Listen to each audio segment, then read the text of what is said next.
So hello everyone, welcome back to another video. তো আজকে কথা বলবো বেসিক্যালি একটা বিষয়বস্তু নিয়ে। এইরকম কাইন্ড অফ বিষয়বস্তু নিয়ে আমি কথা বলতে একদমই ভালোবাসি না, তবুও আমার মনে হয় যে এই বিষয়গুলো নিয়ে অবশ্যই কথা বলা উচিত। কারণ আমাদের বাংলা ইন্ডাস্ট্রিতে বা বাংলা ইউটিউব জগতে যদি কথা বলা হয়, সব থেকে সফল ইউটিউবার হিসেবে যাকে আমরা সবসময় জেনে থাকি সেটা হচ্ছে কিরণ দত্ত। এবং কিরণ দত্ত যেহেতু সব থেকে সফল ইউটিউবার, তার সাথে যেগুলো যেগুলো হয়েছে এবং যেগুলো যেগুলো হওয়া, আমরা মনে করি যে এইরকম কাইন্ড অফ জিনিস যদি তার সাথে হতে থাকে বা তার যদি একটা বাক স্বাধীনতা না থাকে, তাহলে আমার মনে হয় না যে, আর তারকে দেখে যতজন শুরু করেছে, শুধু তারাই নয়, যে কোনো জনারের যারা ইউটিউবার আছে, সেটা ফিল্ম রিভিউ হোক বা যে কোনো জনারের হোক, সেটা কমেডি হোক, তাদেরও কিন্তু সেই জিনিসটা কোথাও গিয়ে বাক স্বাধীনতাটা একদম পুরোপুরি বন্ধ হয়েছে। কারণ ইন্সপিরেশন হিসেবে আমরা তাকেই দেখি।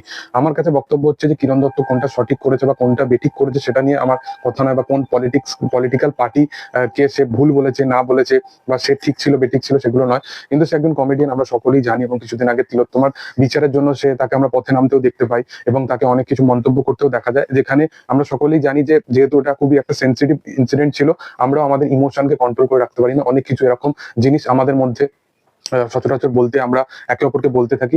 হ্যাঁ, সে একজন বড় ফেমের একজন মানুষ, তো সেই কারণবশত তার কথাগুলো মিডিয়ার মাধ্যম দ্বারা অনেকজনের কাছে পৌঁছে যায়, যেগুলো তাদের পছন্দ হয় না। তো সেই কারণবশত তাকে হুমকি দেওয়া হয় মারধরের জন্য, যেটা আর কি ফেসবুকে দেখা যাচ্ছে গতকাল থেকেই। এবং তারপরে একটা কাইন্ড অফ কিরণ দত্তর কিছু ফ্যান আছে যারা একটা বাচ্চা মেয়ে বা তাদের বিষয়বস্তু নিয়ে অনেক কিছু কমেন্টও করছে। আমার মনে হয় না যে কিরণ দত্ত এমন একজন পার্সন, এবং তাকে যতটা আমি অ্যাজ এ ইনফ্লুয়েন্সার হিসাবেও দেখেছি, আমার মনে হয় না যে সে কখনোই কোনো ব্যক্তিকে ইনফ্লুয়েন্স করবে এইরকম কাইন্ড অফ মন্তব্যের জন্য।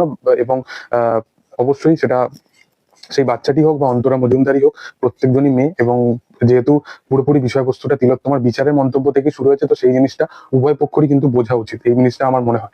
এবং আরেকটা জিনিস আমি বলতে চাই যে এখানে সবকিছু বলার বা সবকিছু কথা বলার স্বাধীনতা শুধুমাত্র কিছু কিছু পলিটিক্যাল পার্সনদেরই আছে, যারা কখনো কখনো মিডিয়া রিপোর্টারের সামনে এসে বলে যে পিজির সামনে থাকতে হয় তোমাকে, বা ঘরে ছেলে ঢুকিয়ে দেবে, এরকম কাইন্ড অফ মন্তব্য করতে তাদেরকে দেখা যায়। কিন্তু বাক স্বাধীনতা সেই মানুষগুলো থাকে না, যারা সো কল্ড কন্টেন্ট ক্রিয়েটার বা তারা শুধুমাত্র পয়সার জন্য এই কাজটা করে। তো তাদের ক্ষেত্রে এই জিনিসটা আমরা করলে তখন আমাদের একটু জিনিসটা গায়ে লাগে। তো সেই কারণবশত আমি বলতে চাই যে এই দুনিয়াতে একমাত্র এলভিস যাদব হয়েই কিন্তু ইনফ্লুয়েন্সার যদি হওয়া যায়, তাহলেই কিন্তু মানুষের কাছে রাস্তাটা একদম সঠিক, বাকি কিন্তু পুরোপুরি বেঠিক। তো যাই হোক, তোমাদের কি বক্তব্য বিষয়বস্তু নিয়ে? আমি এটাকে নিয়ে বেশি বললাম না, কারণ তার বাক স্বাধীনতা নেই, তো আমার কি আছে সেটা তো বুঝতেই পারছো।